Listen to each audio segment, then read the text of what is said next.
The hitchhiker I picked up outside Barstow started bleeding from his eyes when we passed the city limits. Not crying, bleeding. Thick, dark blood streaming down his cheeks like tears, dripping onto his faded denim jacket and pooling on my passenger seat. He didn't seem to notice, just kept staring straight ahead through my windshield with that same empty expression he'd worn since climbing into my cab. My name's Danny, and I've been hauling freight across the Southwest for 12 years. Long-haul trucking isn't glamorous work. Endless miles of desert highway, truck stop coffee that tastes like motor oil, and enough isolation to drive a man crazy if he lets it. But I'd always preferred the solitude, the rhythm of the road, the way you could disappear into the vastness of Nevada or Arizona and forget the world existed. That Tuesday night in October, I was running a load of electronics from Los Angeles to Phoenix, taking the back routes to avoid the way stations and dot inspections that had been cracking down on drivers who pushed their hours too hard. It was past midnight when I reached Barstow, that desolate truck stop town where Interstate 40 meets the Mojave Desert. Nothing but gas stations, fast food joints, and the kind of motels where people go to disappear. I pulled into a Flying J to fuel up and grab some coffee when I saw him standing under the sodium lights at the edge of the parking lot.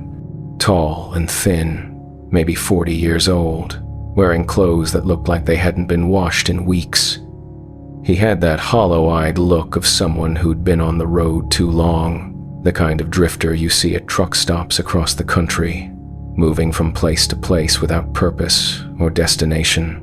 Usually I don't pick up hitchhikers. Company policy forbids it. Insurance won't cover passengers, and you never know what kind of trouble you're inviting into your cab. But something about this guy struck me as harmless, maybe even pitiful. He wasn't aggressive or demanding like some hitchhikers. He just stood there quietly, thumb extended, waiting with infinite patience for someone to take mercy on him. When I finished fueling up, I rolled down my window and called over to him. "Where you headed?" "East," he replied in a voice barely above a whisper. "Just east." I should have driven away right then. Something in his tone made my skin crawl. Too flat, too emotionless, like he was reading from a script he'd memorized but didn't understand.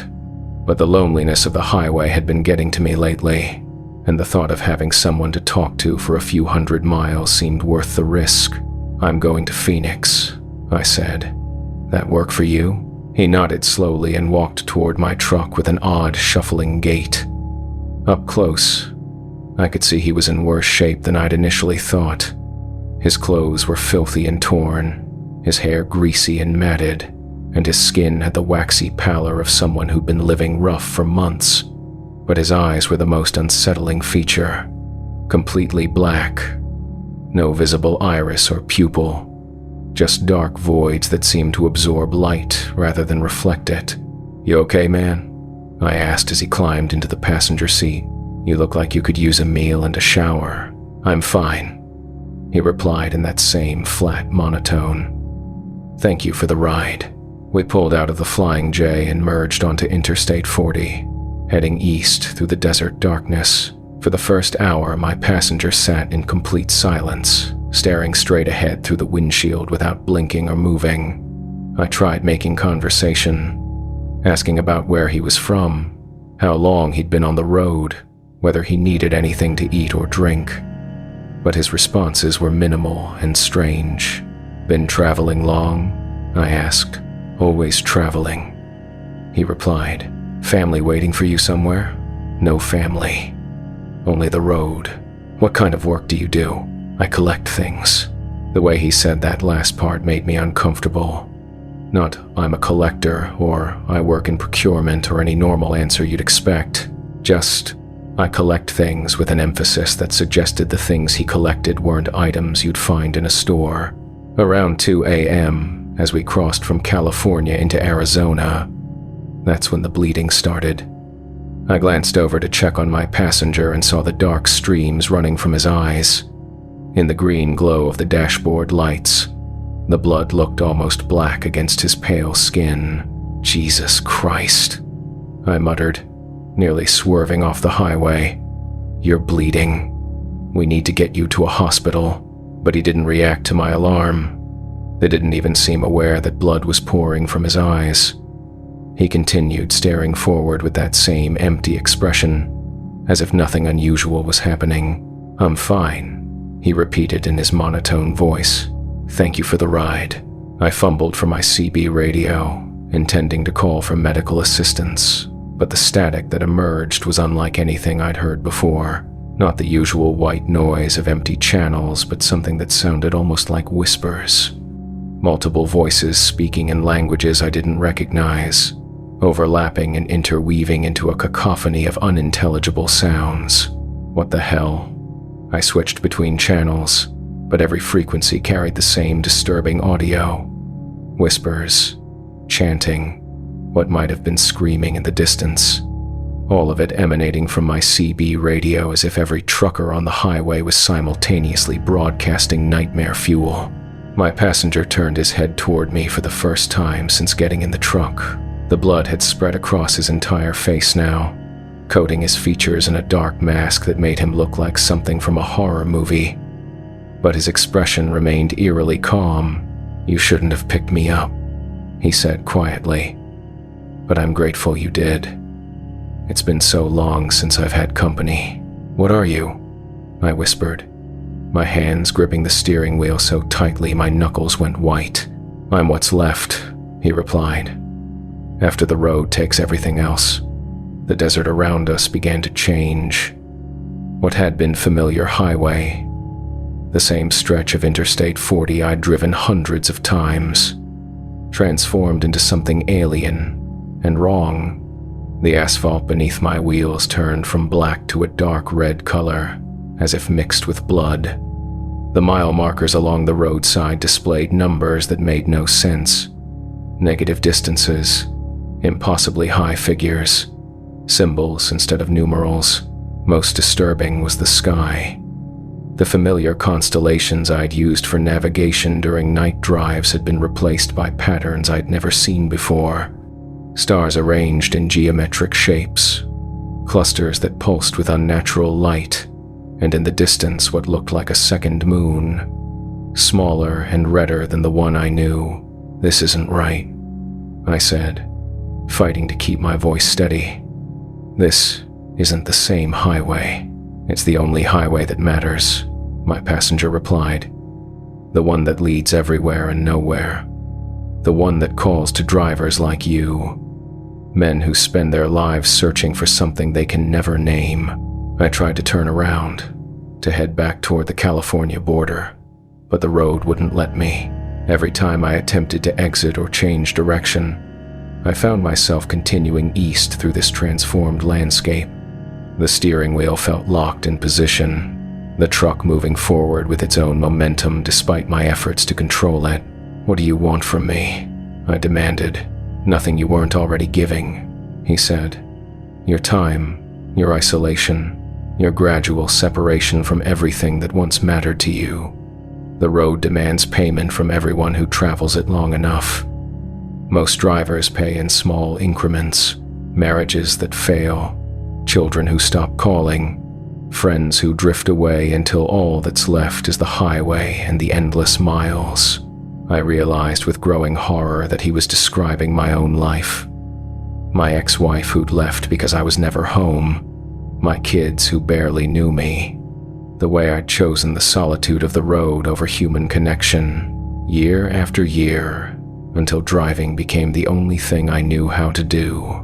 But some drivers, he continued, some drivers interest us enough that we offer a different arrangement.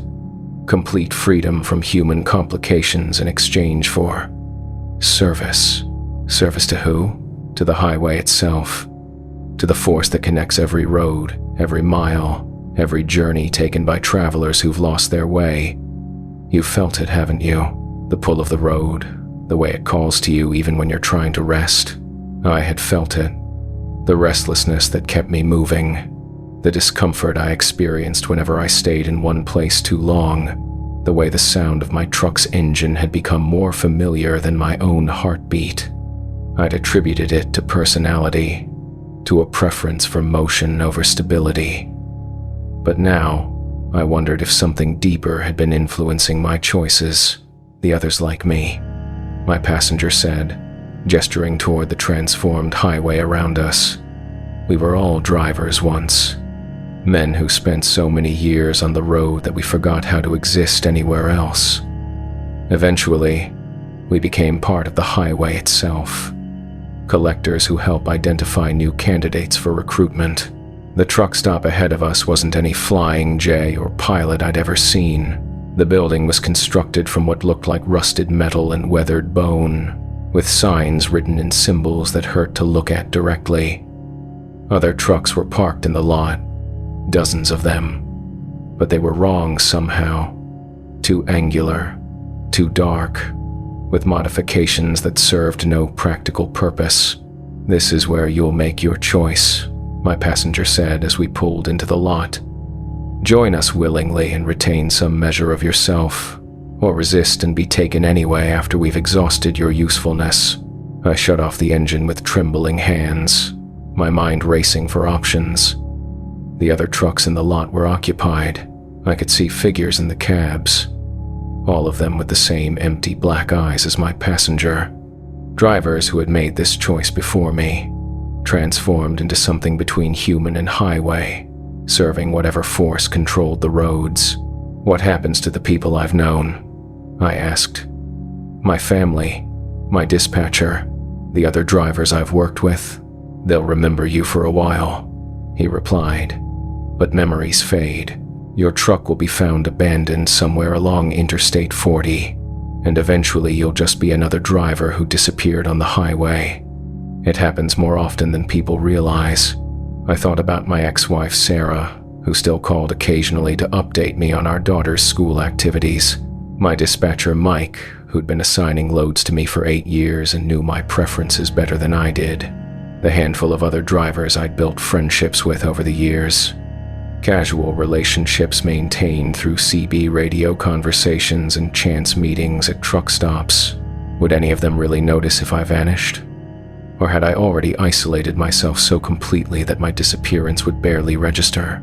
The bleeding, I said, noticing that my passenger's eyes had stopped weeping blood. What was that about? Transition, he explained simply. When you cross certain boundaries, when you move from one state of existence to another, the body reacts. It's temporary. The figures in the other trucks had begun to stir, climbing down from their cabs and moving toward us with that same shuffling gait my passenger had displayed. Up close, I could see they retained some human characteristics, familiar clothes, personal items, the general shape of people I might have known. But their eyes were all the same empty black voids, and their movements were too coordinated, too purposeful. Danny Morrison, one of them said as he approached my truck. I recognized the voice. It belonged to Carl Patterson, a driver I'd known for years who'd supposedly retired to Florida 6 months ago. Good to see you again. Carl? I whispered. What happened to you? Same thing that's happening to you, he replied with that emotionless tone they all shared. The road called, and I answered. Best decision I ever made. More familiar faces emerged from the assembled trucks. Drivers who'd disappeared over the years. Men I'd assumed had found other jobs or returned to their families. All of them transformed into these hollow-eyed collectors. All of them speaking with the same flat affect. Time to choose, Danny, my original passenger said, opening his door and stepping out onto the strange asphalt of the truck stop. The highway is patient, but not infinitely so. I looked around at the assembled figures, at the impossible landscape surrounding us, at the truck that had become my prison and my transport to this crossroads between worlds. Part of me was terrified, desperate to escape, to return to the familiar highways of the real world. But another part, a part that had been growing stronger during my years on the road, felt almost relieved. The isolation I'd chosen, the gradual severing of human connections.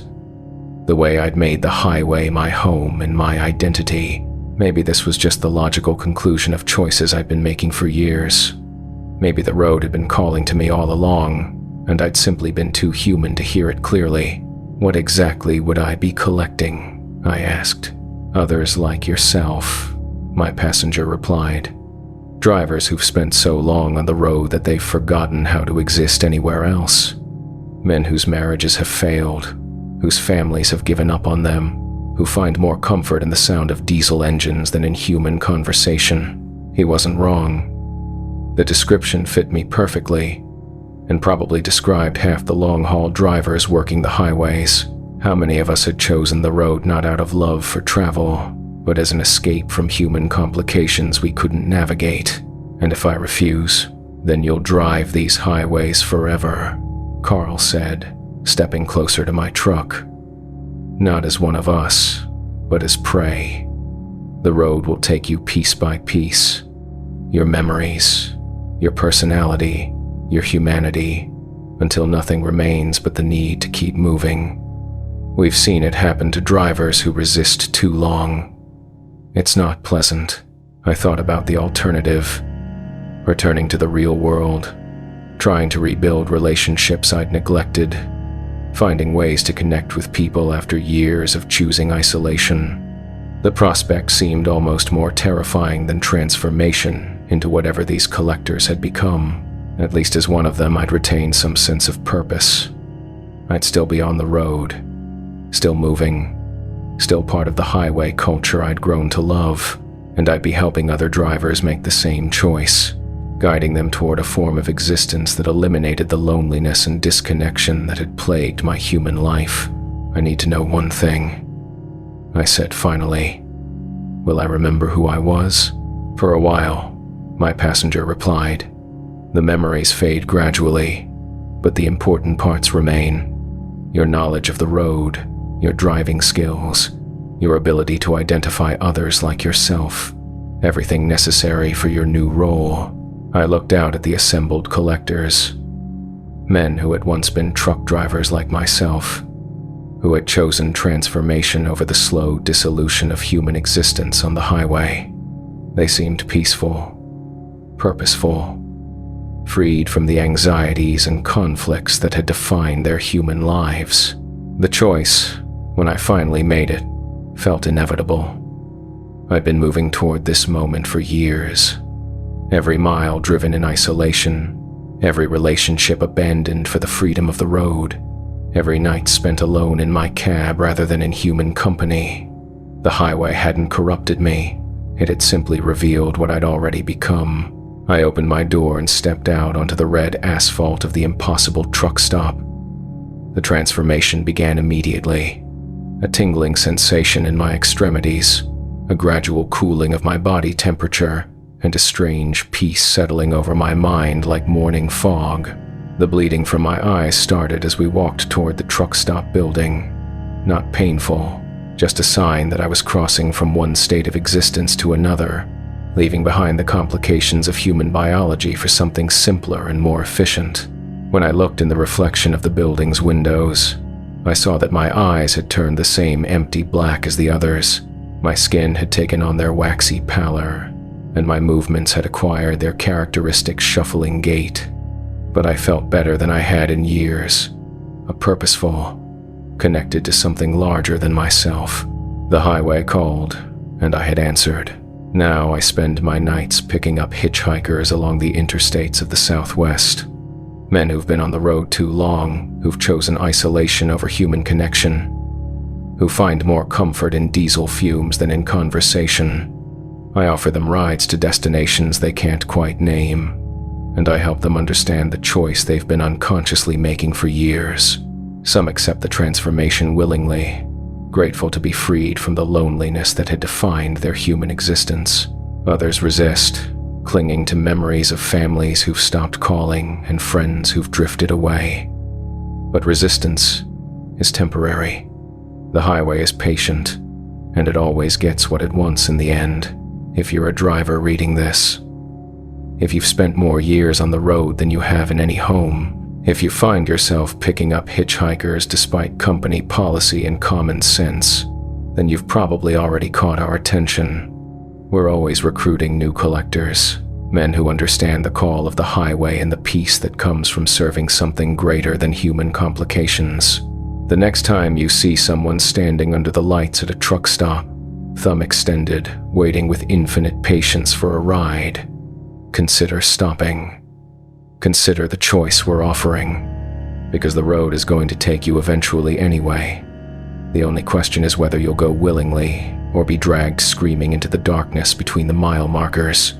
Either way, we'll be waiting. The scale showed my truck weighed negative 4,000 pounds when I rolled across the platform at the Millerton Way station, and that's when I knew something was fundamentally wrong with this place. Empty trailers don't weigh less than nothing. Physics doesn't work that way, but the digital readout was clear as daylight, glowing red numbers that made my stomach twist into knots. My name's Carl, and I've been hauling freight across the Midwest for 22 years without ever seeing a scale malfunction like this. I know every way station between Chicago and Kansas City, their operating hours, their inspection patterns, which DOT officers to avoid when your logbook isn't perfectly up to date. But I'd never seen the Millerton station before, despite driving this stretch of Interstate 70 at least twice a month for the past decade. It appeared out of nowhere on a foggy November morning around 4:30 a.m. I was running empty back to Kansas City after delivering a load of automotive parts to a plant outside St. Louis. Should have been a straightforward drive on familiar highway. But when the fog lifted just before dawn, there was the station.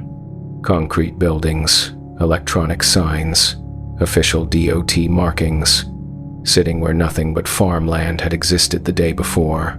The all commercial vehicles must stop sign was illuminated and flashing, standard regulatory language that didn't give drivers much choice about compliance. I downshifted and guided my Freightliner onto the approach ramp, joining what should have been a line of other trucks waiting for inspection, but the way station was completely empty.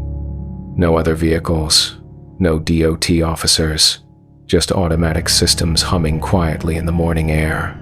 The electronic board displayed standard instructions: proceed to scale, stop when red light illuminates, remain in vehicle until cleared. I followed the routine I'd performed thousands of times at legitimate facilities, rolling slowly onto the concrete platform and waiting for the weight sensors to register my truck's specifications. That's when the impossible reading appeared, negative 4,000 pounds, as if my truck were somehow lighter than air, defying gravity and common sense in equal measure. I stared at the red numerals, blinking rapidly to make sure I wasn't hallucinating from too many hours on the road. The intercom crackled to life with a voice that sounded official but wrong somehow. Too precise, too emotionless for a human DOT inspector. Driver, proceed to Inspection Bay 3 for detailed examination. Shut off your engine and report to the office with your logbook and vehicle registration. I followed the directions reluctantly, parking in the designated bay and gathering my paperwork. The inspection office was a standard concrete block building, the kind of utilitarian structure you'd find at any way station across the country, but something felt off about its dimensions. The ceiling was too high, the windows were too narrow, and the fluorescent lights cast shadows that seemed to move independently of anything creating them. The office was empty when I entered.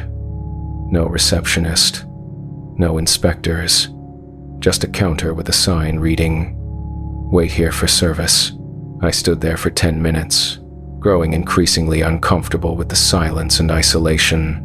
Outside, my truck sat alone in the inspection bay, looking small and vulnerable beneath the towering steel framework of the examination equipment. "Hello?" I called out. "Anyone here? I need to get my truck inspected and get back on the road." A door opened behind the counter, and a man emerged wearing a standard DOT uniform. Badge, clipboard, official patches, but like the voice on the intercom, something about him was subtly wrong. His movements were too stiff, too mechanical, as if he were performing actions he'd memorized rather than tasks he'd done naturally for years. "Vehicle registration and logbook," he said in the same emotionless tone I'd heard through the intercom. I handed over my paperwork, watching as he reviewed it with unnecessary thoroughness. His eyes, when he finally looked up at me, were completely black, lacking pupils or irises or any sign of human consciousness. "Your cargo manifest indicates empty trailer," he stated rather than asked. "That's right," I confirmed. "Dropped my load in St. Louis yesterday evening. Running empty back to Kansas City to pick up my next assignment. Empty trailers don't weigh -4,000 pounds, he observed, making a note on his clipboard.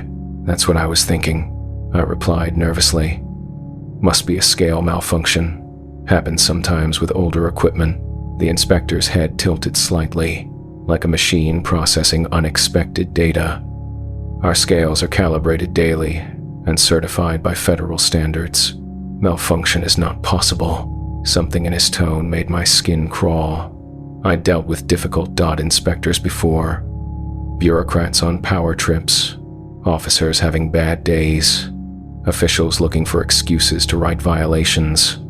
But this felt different, like I was being evaluated by something that understood regulations but not their purpose.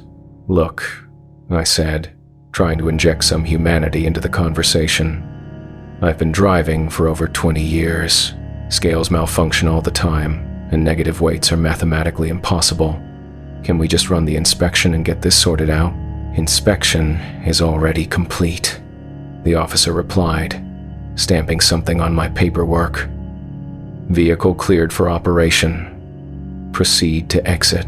I should have felt relieved, but something about the quick turnaround felt wrong. DOT inspections usually took at least 30 minutes, sometimes hours if they found violations. Being cleared in less than 5 minutes suggested either exceptional efficiency or complete disinterest in actual safety compliance.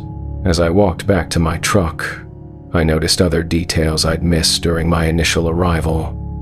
The inspection equipment was too new, too advanced for a standard highway weigh station. Electronic sensors, computerized analysis systems, and monitoring devices I'd never seen at legitimate facilities. It looked more like a research laboratory than a regulatory checkpoint, but the most unsettling discovery was the logbooks scattered around the inspection bay, dozens of them, maybe hundreds, all bearing the names of drivers I'd never met but whose trucks I'd never seen at this station. Some of the logbooks dated back years. Records from drivers who should have been long retired or working different routes. I climbed back into my cab and started the engine, eager to get back on the familiar interstate and put this strange experience behind me. But as I guided my truck toward the exit ramp, the inspector appeared in my side mirror, walking alongside my vehicle with impossible speed. "Driver," his voice crackled through my CB radio. "You have been selected for enhanced monitoring." "What does that mean?" I demanded. "Your vehicle now contains tracking and analysis equipment," he replied. "We will monitor your routes, your cargo, your conversations with other drivers. This information will be used to optimize highway efficiency and identify potential security threats." I slammed on my brakes, bringing the truck to a hard stop on the exit ramp. "You can't do that without a warrant. I know my rights. Rights are determined by jurisdiction." The inspector's voice continued through the radio. "This facility operates under special federal authority granted for homeland security purposes. Your compliance is mandatory." I grabbed my CB microphone, intending to report this encounter to other drivers, but the radio produced only static. Not the normal interference you might expect from electronic jamming, but something that sounded almost organic. Breathing. Whispers. What might have been screaming in the distance. The inspector had vanished from my mirrors, but I could feel his presence somehow, watching, evaluating, recording every action I took. My truck felt contaminated now, violated by whatever monitoring equipment they'd secretly installed during the brief inspection. I drove straight to a truck stop in Columbia, Missouri, and convinced a mechanic to sweep my vehicle for electronic devices. We found them everywhere: GPS trackers, audio recording equipment, even a device that could monitor my CB radio communications. The technology was far beyond anything I'd seen before. Military-grade surveillance equipment that belonged in a spy movie, not on a commercial freight truck. "Who the hell installed this stuff?" the mechanic asked as we removed the devices one by one. "DOT inspection," I replied, though even I didn't believe it anymore. At a way station that might not actually exist, the mechanic gave me a strange look. "Millerton Station? Man, that place was shut down 15 years ago. Budget cuts. They demolished the buildings in 2012. My blood ran cold. That's impossible. I was just there this morning. Full inspection, working equipment, uniformed officers. Check your GPS, he suggested. Show me where you think you stopped. I pulled up the location on my navigation system, retracing my route from St. Louis toward Kansas City. According to the GPS, I'd driven straight through without stopping. No deviation from the interstate, no time lost at inspection facilities. The system showed me traveling at consistent highway speeds, with no recorded stops or delays. But I had clear memories of the way station, the negative weight reading, the black-eyed inspector who'd claimed special federal authority. Either I was losing my mind, or something beyond normal government operations was monitoring truck drivers on the interstate highway system. Over the following weeks, I started asking other drivers about unusual way station experiences. The stories I heard were disturbing and consistent. Facilities that appeared suddenly on familiar routes, inspections conducted by officers who didn't quite seem human, equipment installed without consent or explanation. Most drivers dismissed these encounters as stress-induced hallucinations or DOT training exercises they didn't understand. But a pattern emerged when I dug deeper. Drivers who reported unusual inspections often experienced changes in their route assignments, their cargo manifests, even their personal lives. Companies would suddenly offer them lucrative contracts hauling freight they'd never handled before, usually to destinations they'd never visited. The cargo was always sensitive. Hazardous materials, classified government shipments, medical supplies that required special handling and security clearances, and the drivers who accepted these assignments often reported feeling different afterward, more focused, less interested in human relationships, increasingly devoted to their work at the expense of everything else. I realized with growing horror that the Millerton Way station wasn't conducting safety inspections. It was recruiting drivers for something much more sinister. The surveillance equipment wasn't for monitoring cargo or compliance violations. It was for evaluating drivers themselves, identifying men who might be suitable for whatever program was operating behind the facade of federal authority. The negative weight reading wasn't a malfunction. It was a test.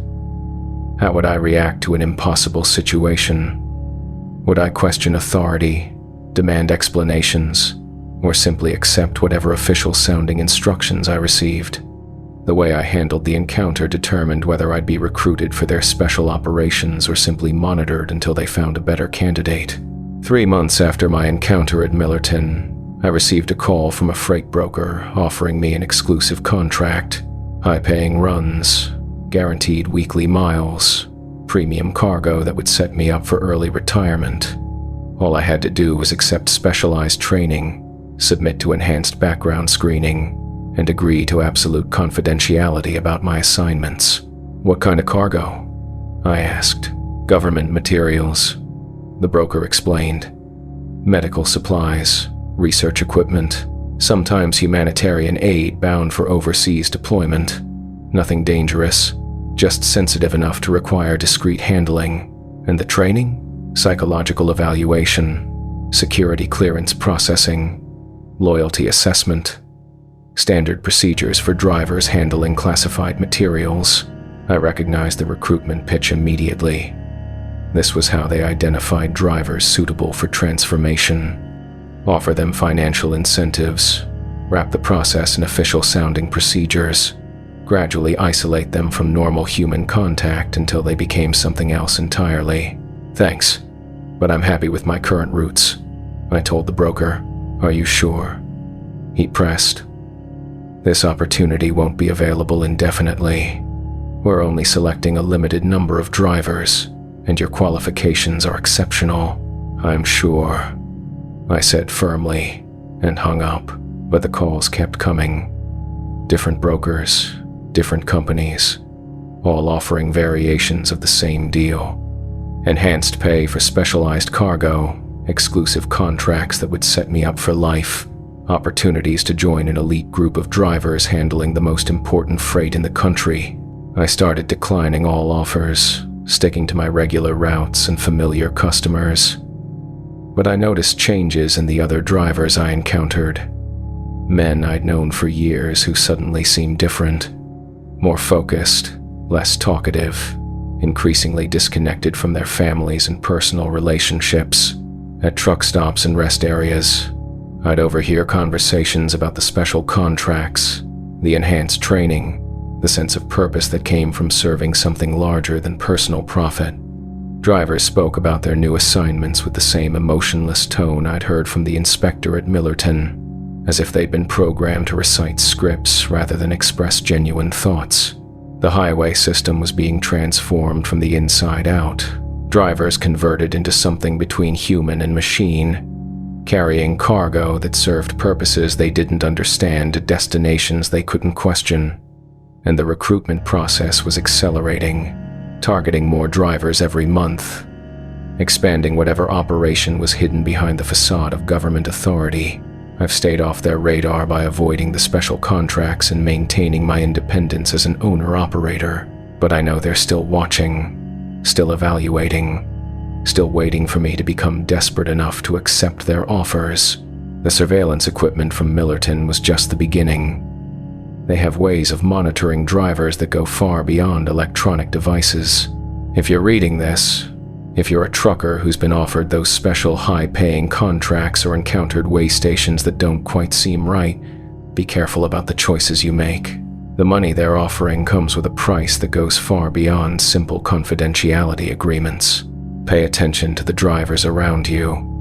Watch for the ones who've started speaking in monotones, who've lost interest in human conversation, who seem more machine than man.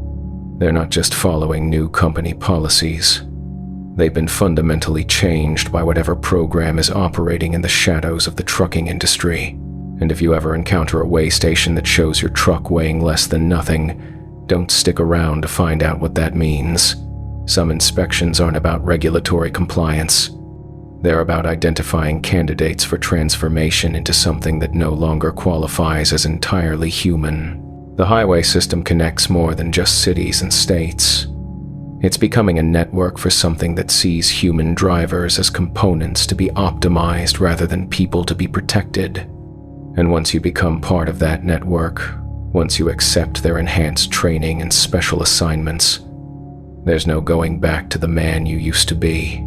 Drive safe out there, and remember, some opportunities are too good to be true because they're not really opportunities at all. They're recruitment offers for an organization that doesn't distinguish between willing volunteers and unwilling conscripts. Either way, they get what they need, and you lose what makes you human. The dead man's voice crackled through my CB radio at 3:17 a.m., cutting through the static with a message that made my hands shake on the steering wheel. Breaker 19, this is Diesel Dave calling any eastbound drivers on Interstate 10 near Tucson. You need to know what they're doing to us out here. The logbooks are fake, the inspections are bought, and drivers are dying because of it. My name's Rick, and I've been hauling freight across the Southwest for 15 years without ever hearing anything like that transmission. The voice belonged to someone I'd never met. Gravelly, exhausted, with the distinctive cadence of a veteran driver who'd spent decades on the highway. But something about the desperation in his tone made my skin crawl, like he was broadcasting a warning from the depths of hell itself. I was running a load of agricultural equipment from Phoenix to El Paso, a routine haul I'd made dozens of times before. The stretch of Interstate 10 between Tucson and Las Cruces was familiar territory. Empty desert, scattered truck stops, and enough isolation to make you appreciate human contact when you finally encountered it. That's why CB chatter was such a comfort during long night drives. The casual conversations between drivers that reminded you there were other people sharing the loneliness of the highway. But this transmission wasn't casual conversation. It was something else entirely. Urgent, desperate, and somehow wrong in ways I couldn't immediately identify. "Diesel Dave. This is Roadrunner Rick," I responded, using my CB handle. "What's your 20? Are you in some kind of trouble?" Static filled the channel for nearly a minute before his voice returned, fainter now, as if he were broadcasting from a great distance. "They killed me for asking questions," he said, the words distorted by electronic interference. "Started with small things, altered inspection reports, falsified maintenance records, but it goes deeper than that. The whole system is corrupt, and they'll do anything to protect their profits." I felt a chill run down my spine. Trucking industry corruption wasn't uncommon.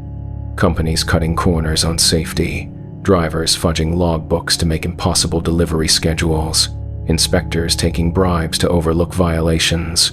But the way this guy talked about it, past tense, as if he were describing events from beyond the grave, that was something else entirely.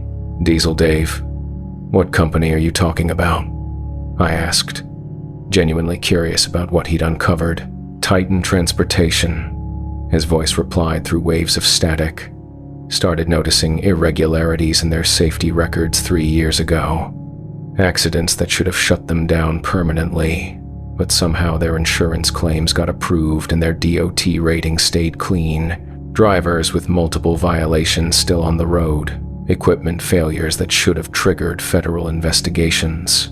I'd heard of Titan Transportation, a mid-sized freight company based out of Phoenix that specialized in hazardous materials transport.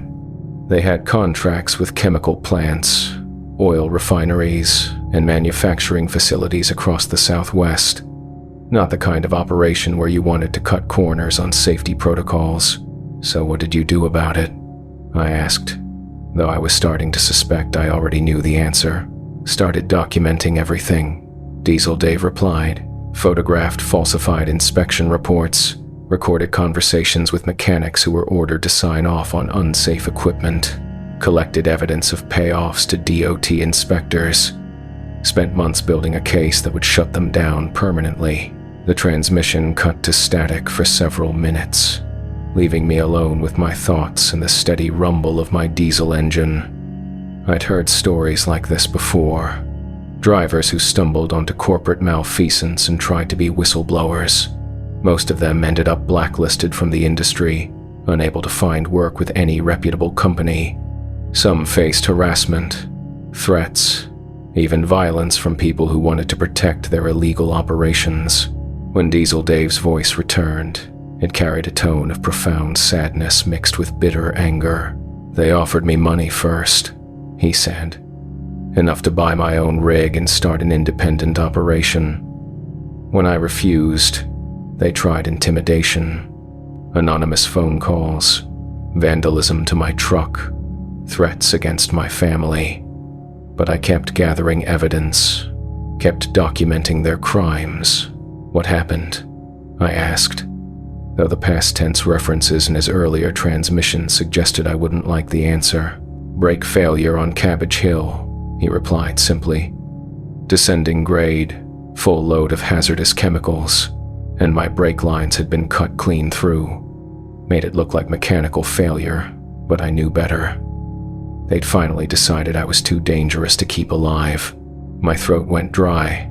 Cabbage Hill was infamous among truckers, a steep descent on Interstate 84 in Oregon where brake failures had killed dozens of drivers over the years.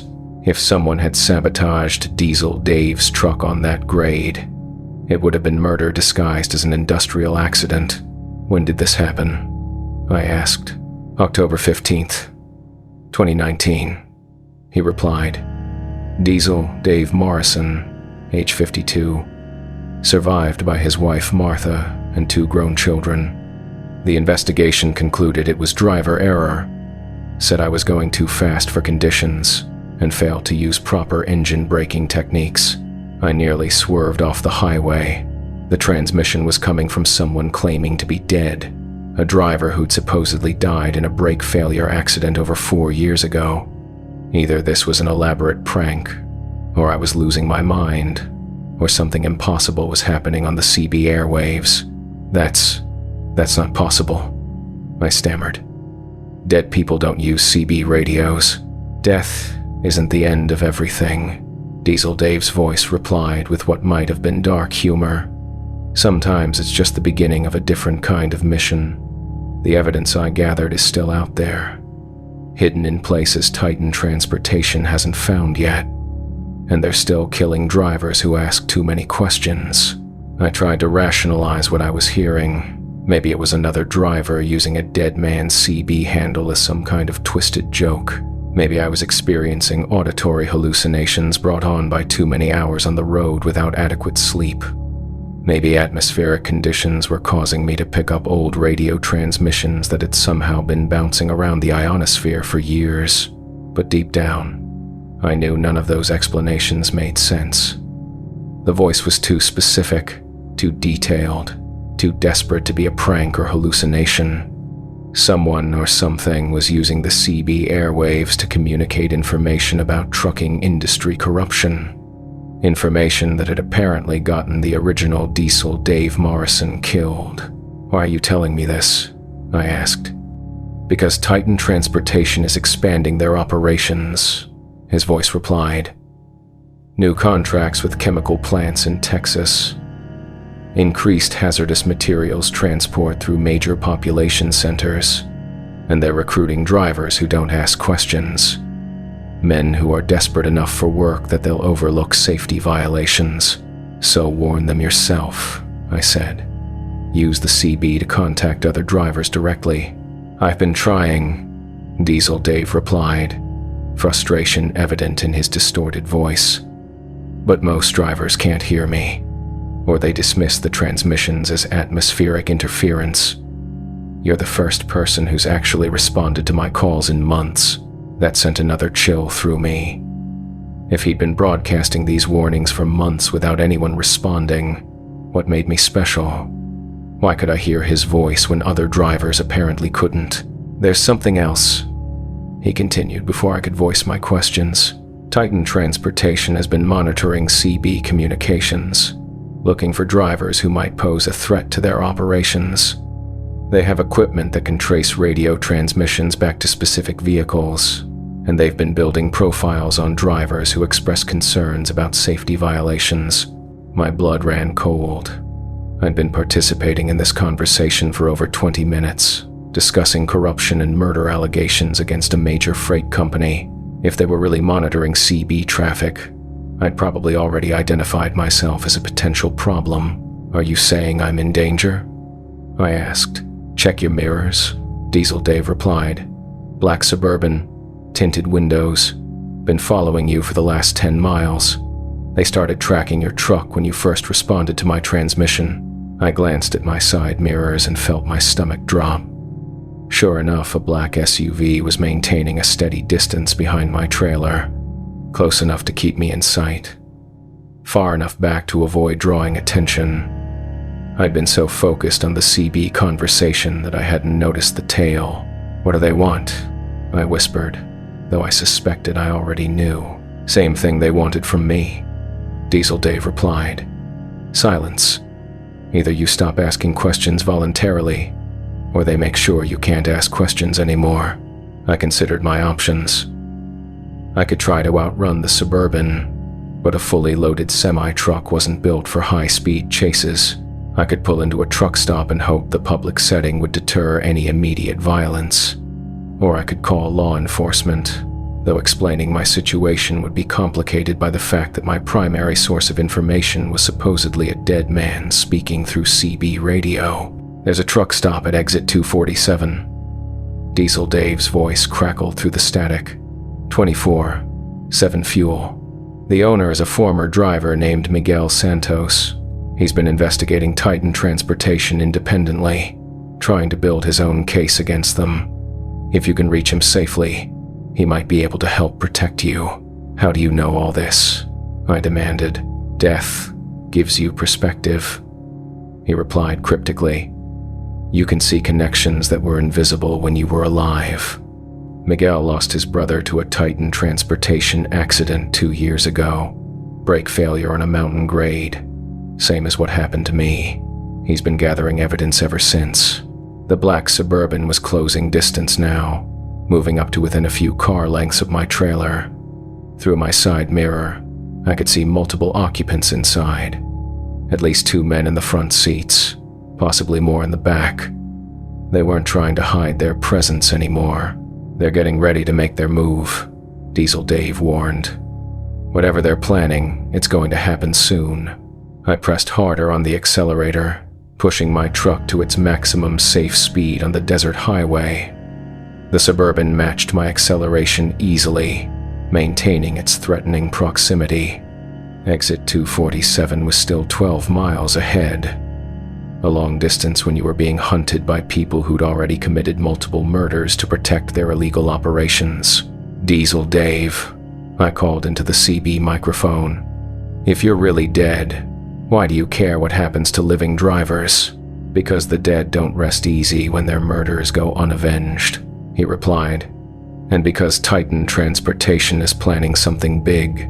A contract to transport radioactive waste from nuclear plants across multiple states, if they cut the same corners with nuclear materials that they do with everything else. He didn't need to finish the sentence. A transportation accident involving radioactive waste could contaminate hundreds of square miles, potentially killing thousands of people and rendering entire cities uninhabitable. The evidence I gathered before they killed me, Diesel Dave continued. It's hidden in a safety deposit box in Tucson. Box number 479 at First National Bank, registered under the name David Morrison. The key is taped to the underside of the fuel tank on my old truck. 1997 Peterbilt, VIN number 1, XP5DB9X7N423186. I memorized the information, though I wondered how I'd ever get access to either the truck or the safety deposit box. If Diesel Dave had really died in 2019, his personal effects would have been distributed to family members or disposed of by the estate. The truck is in a salvage yard outside Phoenix, he added, as if reading my thoughts. Desert Auto Recycling on South 19th Avenue. The owner doesn't know about the key. I thought the truck was just another piece of scrap metal from a highway accident. The Suburban suddenly accelerated, pulling alongside my cab in the left lane. Through the tinted windows, I could see the silhouette of the passenger reaching for something, possibly a weapon. This was it. They were going to try to force me off the road or disable my truck, then eliminate the witness who'd been asking too many questions about their operations. Diesel Dave, I shouted into the CB microphone. They're right next to me. What do I do? Static filled the channel for several terrifying seconds. The Suburban was pacing my truck now, matching my speed exactly while the passenger prepared to take whatever action they'd planned. I could see exit 247 in the distance, but it might as well have been on the moon. Then Diesel Dave's voice returned, stronger and clearer than it had been all night. Now you listen to me, Rick, he said with grim authority. Those boys in the Suburban work for Titan Transportation, but they're not killers by trade. They're corporate security. They're hired muscle who intimidate witnesses and destroy evidence. They'll try to scare you into silence before they resort to violence. That's not very comforting. I replied through gritted teeth. Here's what you're going to do, Diesel Dave continued. When they make their move, you hit your air horn 3 times, then grab your CB microphone and broadcast on Emergency Channel 9. Tell everyone listening that you're being attacked by Titan Transportation operatives who murdered Diesel Dave Morrison to cover up safety violations. Will that stop them? It'll make them think twice about killing you on a public highway with potential witnesses," he replied. "Corporate security prefers to work in the shadows. Force them into the light, and they'll back off until they can find a better opportunity." The Suburban's passenger window rolled down, revealing a man in a dark suit holding what looked like a small electronic device. He pointed it toward my cab, and suddenly my truck's electrical systems began to malfunction. Dashboard lights flickered, the CB radio emitted bursts of interference, and my engine started running rough. "EMP device," Diesel Dave's voice explained through the static. "They're trying to disable your truck's electronics. But you've got a mechanical diesel engine. It'll keep running even if they fry every computer system you've got." The man in the Suburban was gesturing for me to pull over, making increasingly aggressive signals when I didn't comply. Behind the tinted windows, I could see additional movement, more occupants preparing for action if their electronic warfare didn't achieve the desired result. I reached for my air horn and gave 3 long blasts, the sound echoing across the desert landscape. Then I grabbed my CB microphone and switched to emergency channel 9. "Breaker 19, emergency traffic."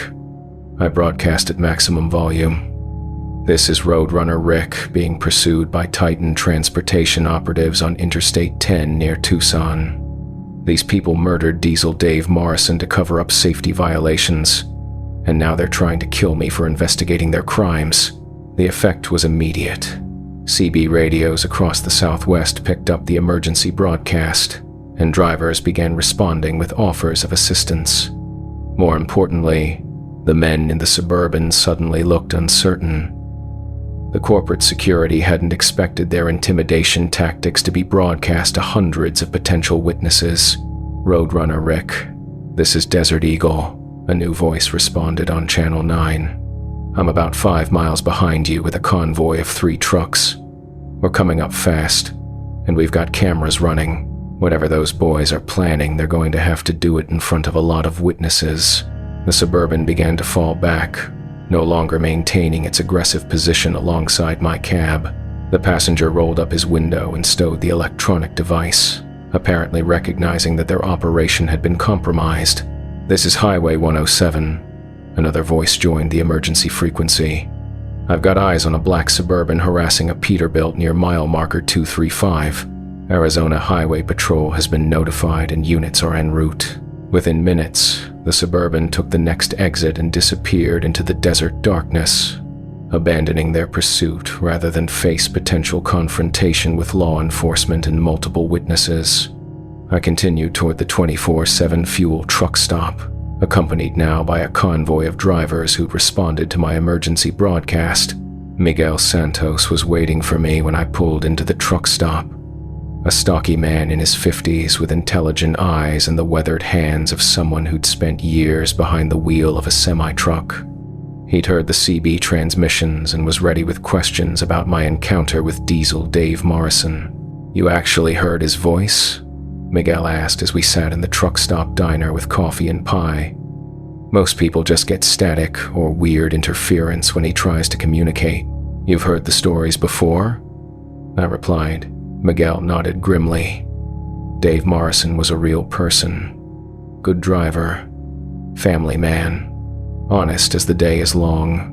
When he started investigating Titan transportation, a lot of us thought he was tilting at windmills.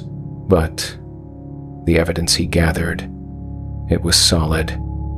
Documented proof of safety violations, bribery, falsified records, and they killed him for it.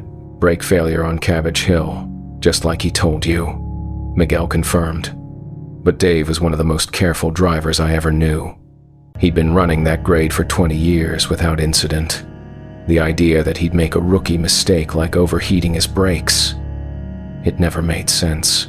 Miguel had been conducting his own investigation into Titan transportation since his brother's death in a similar accident.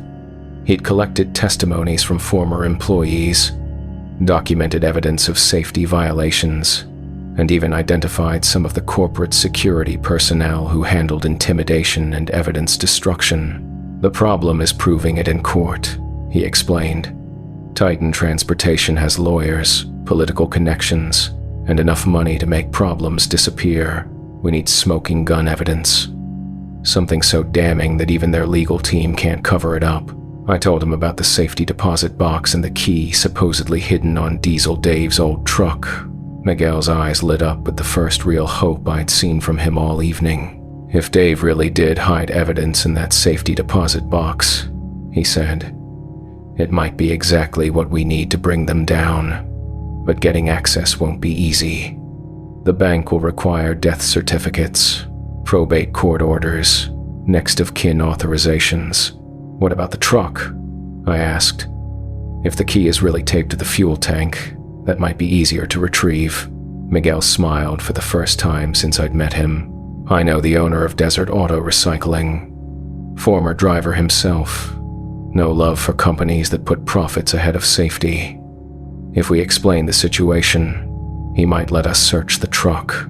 We drove to Phoenix the next morning in Miguel's pickup truck, following the address Diesel Dave had provided through the CB radio. Desert Auto Recycling was exactly what you'd expect from a salvage yard. Acres of twisted metal, rusted vehicle hulks, and industrial equipment that had reached the end of its useful life. The 1997 Peterbilt was in the far corner of the yard, partially hidden beneath a tarp and surrounded by other truck wrecks. The damage from the Cabbage Hill accident was still visible. Crushed cab, twisted frame, clear evidence of the high-speed impact that had killed Diesel Dave Morrison. But the fuel tank was intact, and after 20 minutes of searching, we found what we were looking for. Taped to the underside of the tank, wrapped in plastic and sealed with electrical tape, was a small brass key marked with the First National Bank logo. The bank manager was skeptical when we explained our request, but Miguel had brought along newspaper clippings about Diesel Dave's accident and documentation of his own brother's death. The pattern of accidents involving drivers who'd investigated Titan Transportation was compelling enough to convince the manager to bend the rules slightly. Safety Deposit Box 479 contained everything Diesel Dave had promised, and more. Photographs of falsified inspection reports, audio recordings of conversations with mechanics and DOT inspectors, financial records showing payoffs to regulatory officials. Most damning was a letter from a Titan Transportation executive explicitly discussing the need to eliminate drivers who posed a threat to their operations. This is enough to shut them down permanently, Miguel said as we reviewed the evidence. Federal charges, criminal conspiracy, probably RICO violations. The people responsible for killing Dave and my brother. They're going to prison for the rest of their lives. We turned the evidence over to the FBI that afternoon, along with detailed statements about our experiences with Titan Transportation's corporate security team. Within a week, federal agents had raided Titan Transportation facilities across the Southwest, arresting executives and seizing records that confirmed everything Diesel Dave had tried to expose. The investigation revealed a conspiracy that went far beyond simple safety violations. Titan Transportation had been involved in insurance fraud, regulatory bribery, and the systematic murder of whistleblowing drivers over a period of several years. The radioactive waste contract Diesel Dave had warned me about was canceled permanently, preventing what could have been a catastrophic accident. I never heard Diesel Dave Morrison's voice on the CB radio again after that night. Miguel thinks his spirit found peace once the truth about Titan Transportation was finally exposed and his killers were brought to justice. The evidence he'd gathered from beyond the grave had accomplished what his living efforts couldn't: the complete destruction of the criminal enterprise that had cost so many lives. But sometimes, during long night drives through the desert, I tune my CB radio to channel 19 and listen carefully to the static. There are other voices out there. Drivers who died under suspicious circumstances, victims of corporate greed and regulatory corruption who might still have stories to tell. The highway holds onto everything. Every injustice, every cover-up, every life lost to preventable accidents caused by companies that value profits over human safety. And sometimes, if you know how to listen, The dead will guide you toward the truth that the living are too frightened or corrupted to reveal. If you're a driver who works the night shift, who spends long hours alone on empty highways with only CB chatter for company, pay attention to the voices that cut through the static. That desperate transmission about safety violations, that warning about corrupt companies, that plea for someone to investigate suspicious accidents. They might be coming from sources you never expected. The dead don't rest easy when their murders go unavenged. But sometimes, with the help of the living, they can find the justice that was denied to them in life. And sometimes that justice is the only thing standing between corporate criminality and catastrophic consequences for innocent people who will never know how close they came to disaster. Listen carefully to the voices on Channel 19. Some of them have been waiting years for someone to finally hear their warnings. The shipping manifest said I was hauling 32 pallets of office furniture from Denver to Dallas, but when I opened the trailer doors at my first fuel stop, I found myself staring at what looked like a morgue on wheels. Stainless steel tables lined both sides of the trailer, each one occupied by a body covered in white sheets. And every single corpse was wearing the same faded denim jacket I had hanging in my sleeper cab. My name's Vincent, and I've been an owner-operator for 19 years, hauling everything from automotive parts to frozen foods across the continental United States. I pride myself on professionalism, always on time, never asking questions about cargo that isn't my business, maintaining the kind of reputation that keeps dispatch calling with premium loads. But I'd never hauled anything like this before, and I sure as hell hadn't agreed to transport human remains without proper permits and documentation. The load assignment had come through my regular broker on a Thursday afternoon in late November. Standard freight, office furniture and equipment bound for a corporate relocation in Dallas. The pickup was scheduled for Friday morning at a warehouse complex outside Denver, with delivery required by Monday evening. Good-paying miles, familiar route. Nothing unusual about the paperwork except for the unusually high rate they were offering. $1,800 for a Denver to Dallas run. I'd ask my broker. That's almost double the normal rate for that lane. Customers paying premium for expedited service, Jerry had explained. Some kind of corporate merger happening, and they need the furniture delivered over the weekend to meet their timeline. The money was too good to pass up, especially with Christmas approaching and my ex-wife threatening to take me back to court over child support payments. I accepted the load immediately and planned my route. Interstate 25 south through Colorado and New Mexico, then Interstate 40 east through Amarillo before dropping down to Dallas on Interstate 35. Friday morning, I arrived at the pickup location just after sunrise. The warehouse complex was larger than I'd expected. Dozens of identical concrete buildings stretching across several acres of industrial property. The address on my paperwork directed me to Building 7, where a loading crew was supposed to have my freight ready for pickup, but when I backed up to the loading dock, nobody was waiting. The building appeared abandoned, broken windows, weeds growing through cracks in the concrete, the kind of industrial decay you see in areas where businesses have relocated or gone bankrupt. I checked the address twice to make sure I was in the right place. A man emerged from a side door as I was studying my paperwork, tall and thin, wearing coveralls stained with what looked like motor oil. He had the weathered appearance of someone who'd spent years working in warehouses or loading docks, but his eyes were oddly intense, almost feverish. "You here for the Dallas load?" he asked, though he didn't wait for my confirmation. "Freight's ready to go. Pull up to Dock 12, and we'll get you loaded." I maneuvered my truck into position while the loading crew emerged from the building. 4 men in identical coveralls, all carrying the same intense expression as their supervisor.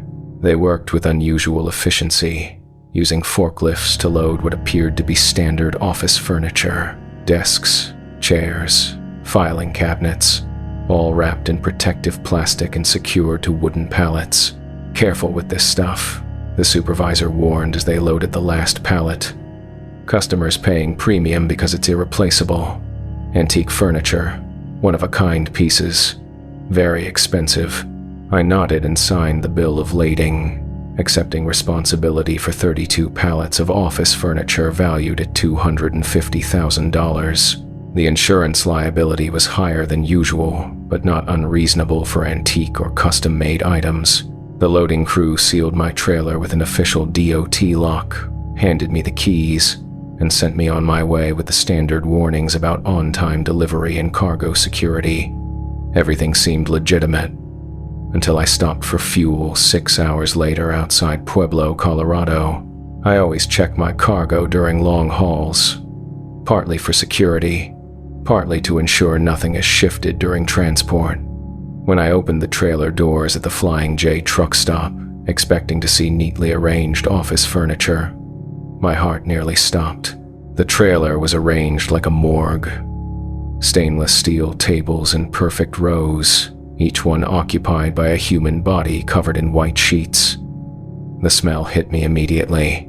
Formaldehyde, antiseptic, the clinical odor of a medical facility or funeral home. This wasn't office furniture, it was human remains, and I was transporting them without proper permits or hazardous materials endorsements. But the most disturbing detail was the clothing.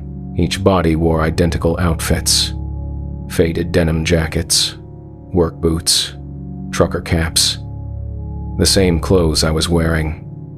The same style I preferred for years of highway driving. It was like looking at multiple versions of myself laid out for burial. I slammed the trailer doors shut and ran to the nearest payphone, hands shaking as I dialed 911. This had to be some kind of setup. Either I'd been tricked into transporting bodies for a criminal organization, or someone was trying to frame me for crimes I didn't understand. 911, what's your emergency? I need to report suspicious cargo, I said, trying to keep my voice steady. I'm a truck driver, and I think I'm carrying human remains without proper documentation. Sir, are you certain about what you're seeing? The dispatcher asked. Transportation of human remains requires specific permits and procedures. I know that, I replied. That's why I'm calling. Someone switched my cargo without my knowledge. Police arrived within 15 minutes. 3 patrol cars, and a detective who looked like he'd dealt with similar situations before. I explained about the office furniture pickup, the unusually high rate, and the discovery of bodies in my trailer. Let's take a look, Detective Morrison said, following me to the back of my truck. When I opened the trailer doors again, my stomach dropped. The morgue layout was gone, replaced by exactly what my shipping manifest claimed. 32 pallets of office furniture, properly secured and protected, looking exactly like what I'd signed for at the Denver warehouse. Sir, Detective Morrison said patiently, I see desks and chairs. Where are the bodies you reported?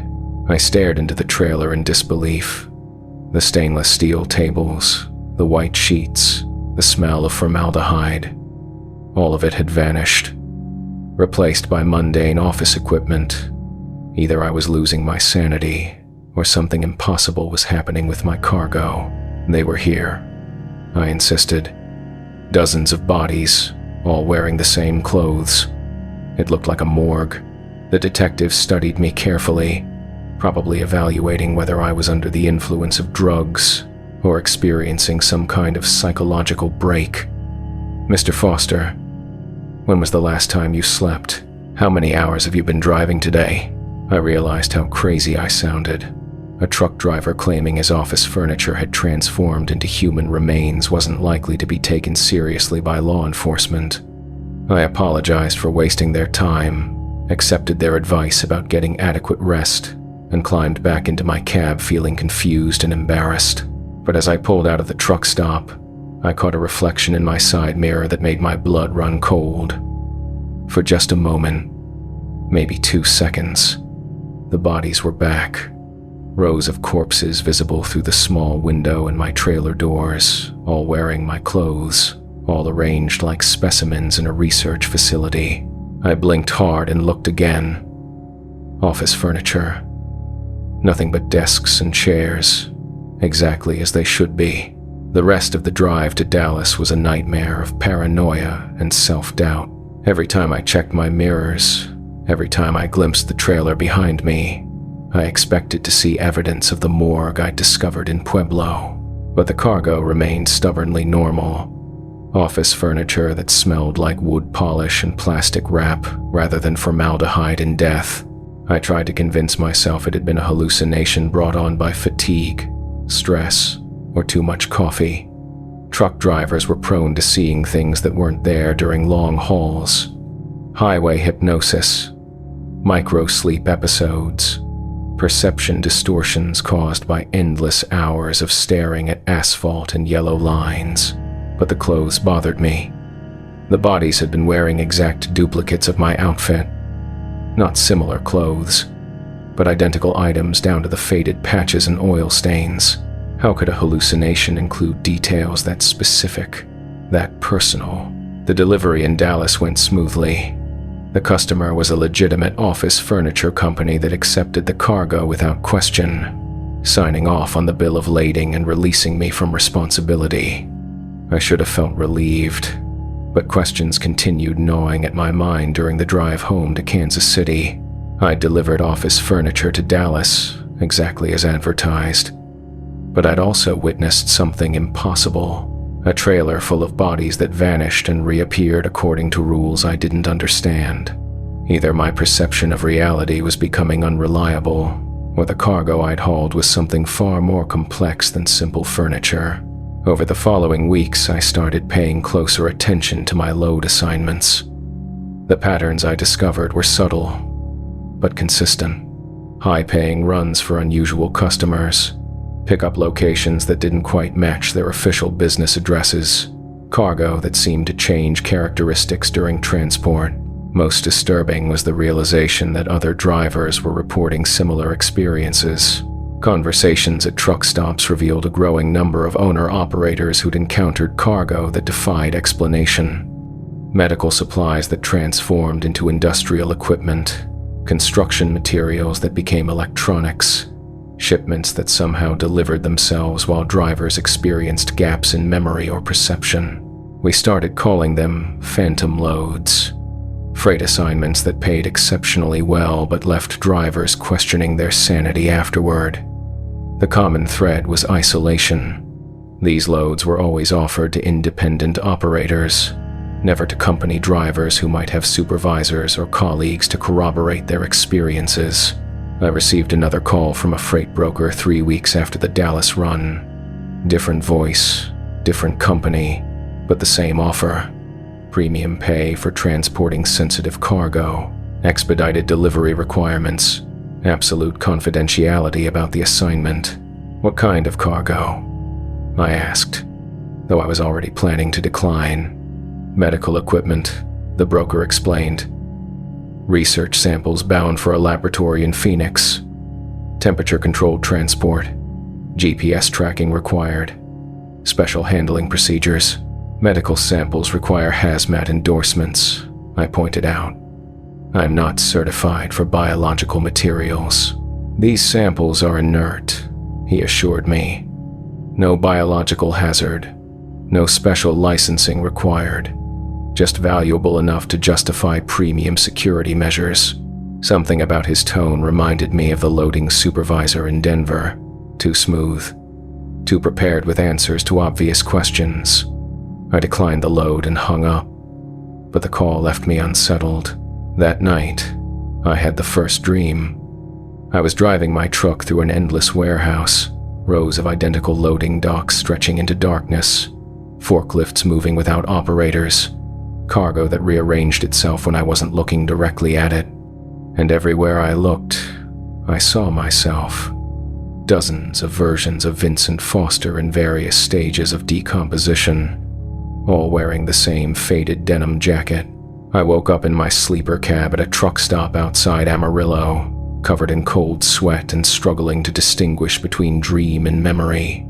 The digital clock on my dashboard read 3:17 a.m., the same time I discovered the bodies in my trailer 3 weeks earlier.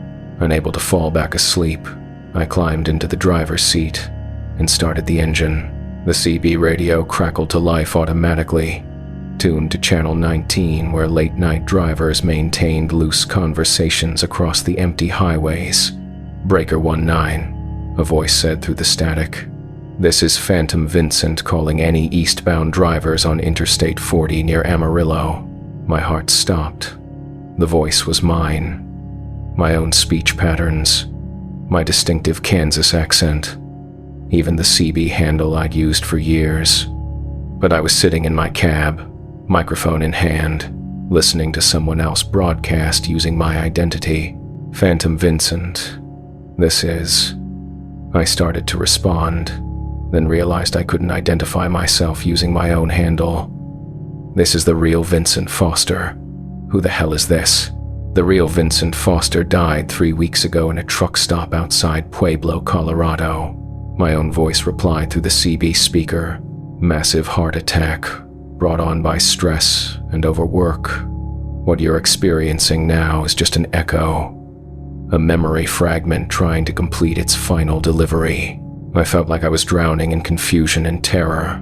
The voice was definitely mine, but it was describing my death as a historical fact. Either someone was playing an incredibly sophisticated prank, or I was experiencing some kind of complete psychological breakdown. "That's impossible," I said into the microphone. "I'm alive. I'm sitting in my truck right now, talking to you. Check your logbook," my own voice suggested with what sounded like dark amusement. "Check the date on your last entry."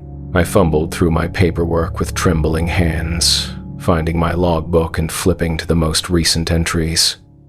The last dated entry was 3 weeks old, November 18th, 2023.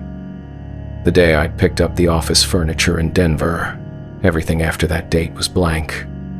No record of the delivery to Dallas. No documentation of my return trip to Kansas City. No evidence that I'd been working for the past 3 weeks. According to my own careful records, Vincent Foster had stopped existing on the day he discovered bodies in his trailer. "What's happening to me?" I whispered into the CB microphone. "You're caught between states of existence," my doppelganger replied. "Dead but not departed. Completed but not finished. The cargo you delivered wasn't office furniture. It was something much more valuable to the people who arranged your final load." "What cargo?" "Information," the other Vincent explained. "Memories, experiences, the accumulated knowledge of 19 years driving America's highways. They've been collecting data from drivers like us. Men who know the road system better than any GPS, who understand the hidden patterns of highway traffic, who've built informal networks with other drivers across the country." I thought about the phantom loads other drivers had reported. Shipments that seemed to change during transport. Cargo that affected perception and memory. If someone was systematically targeting independent truckers, using fake freight assignments to collect something more valuable than merchandise, collect it for what purpose? I asked. "Replacement." My other self replied grimly. "They're building a database of driver personalities, route knowledge, and professional relationships. Everything necessary to create perfect duplicates who can infiltrate the trucking industry and monitor transportation activities across the entire continental highway system." The implication hit me like a physical blow. The bodies I'd seen in my trailer. They hadn't been random corpses. They'd been other versions of myself, harvested from other drivers who'd accepted similar phantom loads. And now something was using my identity, my voice, my accumulated knowledge to masquerade as Vincent Foster while the real me remained trapped in some liminal state between life and death. "How many of us are there?" I asked. "Dozens," the CB Vincent replied. "Maybe hundreds. Every independent driver who's accepted a phantom load over the past few years. Every owner-operator who's vanished from regular routes without explanation. We're all here, existing in the spaces between legitimate freight movements, carrying cargo that serves purposes we never understood." I tried to process the enormity of what he was describing. A systematic infiltration of the trucking industry, using supernatural means to replace human drivers with something else entirely. But what organization had the resources and motivation for such an elaborate operation? Who's behind this? I demanded. Government black project, corporate espionage, foreign intelligence. Does it matter? The other Vincent asked. What matters is that they're using us to monitor and control freight transportation across the entire country, every load we carry, every conversation we have with other drivers, every route we travel. It's all being recorded and analyzed. The CB radio crackled with static, then cleared to reveal multiple voices, all of them mine, but with subtle variations in tone and inflection. Dozens of Vincent Fosters broadcasting simultaneously, sharing information about routes and cargo and driver behavior patterns. Vincent 7 reporting successful delivery to Atlanta, one voice said. Customer accepted cargo without inspection, no security concerns identified. Vincent 12 requesting route guidance to Phoenix, another added. Unusual DOT activity reported on Interstate 40 near Flagstaff. Vincent 23 confirming replacement of driver Samuel Rodriguez. A third voice chimed in. Integration complete. Original personality archived for analysis. I listened in growing horror as multiple versions of myself coordinated activities across the highway system, delivering phantom loads, monitoring other drivers, even replacing colleagues who'd become suspicious or uncooperative.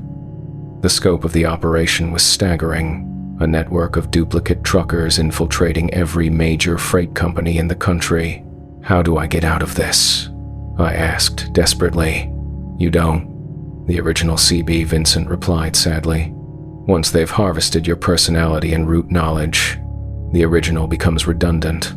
You'll keep driving these phantom routes, carrying impossible cargo, existing in the margins of the transportation system until you fade away completely. There has to be a way to fight back, I insisted. Maybe, he admitted after a long pause. If you can find where they're storing the originals, the real drivers who've been replaced, you might be able to disrupt their operation. But it would require reaching a facility that exists outside normal space and time, and surviving whatever security measures they've put in place. I spent the rest of the night driving aimlessly through New Mexico, listening to the coordinated chatter of my duplicates as they carried out missions across the country. The conversations revealed details about their operation that chilled me to the bone. They weren't just monitoring freight transportation, they were actively manipulating it. Shipments rerouted to serve hidden agendas, cargo manifests altered to conceal the true nature of sensitive materials, drivers eliminated or replaced when they discovered information that threatened the conspiracy. The entire trucking industry was being transformed into a surveillance and control network, with supernatural duplicates serving as unwitting agents. As dawn broke over the desert landscape, I made a decision that probably sealed my fate. Instead of continuing east toward Dallas with my phantom cargo, I turned north toward Colorado, following GPS coordinates I'd memorized from one of the CB conversations. Vincent 4 had mentioned a facility near Grand Junction where new duplicates were created and trained. If such a place really existed, it might hold answers about how to reverse or escape this nightmare. The coordinates led me to an industrial complex hidden in a remote canyon outside Grand Junction. Concrete buildings that seemed to blend into the rock formations around them. Heavy security fencing topped with razor wire, and the kind of isolation that suggested activities the public wasn't meant to witness. I parked my truck at the facility's main gate and approached the security checkpoint on foot. A guard emerged from the booth, wearing the same face I saw in the mirror every morning, but with empty black eyes and the mechanical movements I'd come to associate with my CB duplicates. Vincent Foster, he said in my own voice. You're early for your processing appointment. I don't have a processing appointment, I replied, though something deep in my memory suggested otherwise.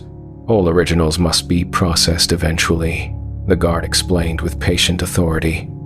The duplicates can only operate effectively for so long before they require updates from the source personality. You're here to provide those updates. I turned to run back to my truck, but found my path blocked by more guards, all wearing my face, all moving with the same purposeful coordination. They surrounded me efficiently, their expressions calm but implacable. "The processing is painless," one of them assured me in my own voice. "Your memories and experiences will be preserved, enhanced, and distributed to the active duplicates. Your personality will continue to exist, just in multiple forms serving multiple purposes." They guided me into the facility. Through corridors lined with holding cells containing other truck drivers I recognized from highway truck stops and CB conversations. Men I'd known for years, all sitting quietly with the same empty black eyes, all waiting for their turn at whatever processing they had planned. "The thing about human consciousness," another Vincent explained as we walked, "is that it's remarkably transferable. Memories, skills, personality traits, all of it can be copied, enhanced, and installed in synthetic bodies that are stronger, more efficient, and more obedient than the original biological forms." We reached a laboratory filled with equipment I didn't recognize. Scanning devices, computer terminals, tanks filled with pale liquid that might have been synthetic flesh or something worse. Technicians in lab coats moved between the stations, all of them wearing familiar faces. Other drivers who'd been processed before me, transformed into components of the larger operation. "Vincent Foster," one of the technicians said, consulting a tablet. "Independent operator, 19 years experience, extensive knowledge of southwestern transportation routes, excellent candidate for enhancement and multiplication." They strapped me to an examination table while I struggled weakly against restraints I couldn't break. The processing equipment hummed to life around me, scanners probing my skull, devices extracting information I couldn't consciously access. "Your duplicates have been serving effectively," the technician continued conversationally, "but they're beginning to degrade without regular updates from the source personality. This processing will refresh their data banks and extend their operational lifespan significantly." I felt something fundamental being drained from my mind, memories becoming foggy, skills and knowledge flowing out of me like water through a broken dam. The accumulated experience of 19 years on the highway was being copied, analyzed, and prepared for distribution to synthetic bodies that would carry my identity into an uncertain future. But something went wrong during the processing. Whether it was equipment malfunction or some remaining vestige of human will, I retained more consciousness than they'd expected. As my personality was being extracted and copied, I managed to embed a hidden message in the data stream, a warning that would be transmitted to all my duplicates simultaneously. The message was simple but crucial. The location of this facility, the truth about the replacement program, and instructions for any duplicate who retained enough humanity to resist their programming. It wasn't much, but it was the only form of rebellion available to me. When the processing was complete, I found myself back in my truck outside the facility, memory gaps filled with false recollections of a successful delivery to Dallas, my logbook updated with entries I didn't remember making. According to official records, Vincent Foster had completed his assignment professionally and was available for his next load, but the hidden message had taken root in the duplicate network. Over the following weeks, CB transmissions revealed growing discord among the Vincent Foster copies, some beginning to question their missions, others reporting equipment failures and memory conflicts. The facility outside Grand Junction was raided by federal agents 6 months later, though the official report cited immigration violations rather than the supernatural conspiracy I'd discovered. Most of the evidence was classified or destroyed, but the replacement program was apparently shut down permanently. I still drive the highways of the Southwest, though I'm never entirely certain whether I'm the original Vincent Foster or one of the duplicates who managed to retain enough humanity to break free from their programming. The phantom load assignments stopped coming, but I occasionally receive calls from drivers who've encountered impossible cargo or mysterious facility locations. If you're an independent trucker who's been offered high-paying loads for unusual customers, be careful about accepting assignments that seem too good to be true. Check your cargo regularly, document any irregularities, and trust your instincts when something feels wrong about a pickup or delivery. The highway system is vast enough to hide operations that most people would never imagine, facilities that exist in the spaces between official maps, organizations that view human drivers as replaceable components rather than individuals with rights and dignity. And if you ever hear your own voice broadcasting on CB radio, if you encounter duplicates of yourself at truck stops or way stations, remember that identity is more fragile than you think. In the right hands, with the right technology, anyone can be copied, replaced, and forgotten. The real Vincent Foster might be dead, or transformed, or trapped somewhere between existence and memory. But someone wearing his face is still out there, driving his routes, living his life, carrying cargo that serves purposes he never agreed to support. Sometimes the most dangerous freight isn't hazardous materials or sensitive cargo. It's the accumulated knowledge and experience of drivers who've spent their lives mastering America's transportation networks. And sometimes the people who want to steal that knowledge are willing to kill for it, then wear your face while they use everything you've learned against the colleagues and industry you spent decades serving. I watched her die for the 7th time at mile marker 212, and this time I couldn't pretend it was just my imagination playing tricks on me. The blue Honda Civic spun out of control exactly as it had the previous 6 nights, hydroplaning on a patch of rain-slicked asphalt that shouldn't have existed on this clear October evening. It rolled 3 times before slamming into the concrete barrier, metal crumpling like tissue paper around the screaming woman trapped inside. My name's Tommy, and I've been running freight between Albuquerque and Phoenix for the past 8 years. The same route, same schedule, same lonely stretches of Interstate 25 through the high desert of New Mexico. I know every mile marker, every truck stop, every place where the highway patrol likes to set up speed traps. But in all my years driving this route, I'd never seen the same accident happen 7 times in 7 consecutive nights. It started the previous Tuesday around 2:15 a.m. I was hauling a load of manufacturing equipment south toward Phoenix, making good time through the empty desert when I saw the headlights in my rearview mirror. A small car, driving erratically, weaving between lanes like the driver was drunk or having a medical emergency. I'd slowed down to let them pass safely when the Honda suddenly lost control. The accident was horrific.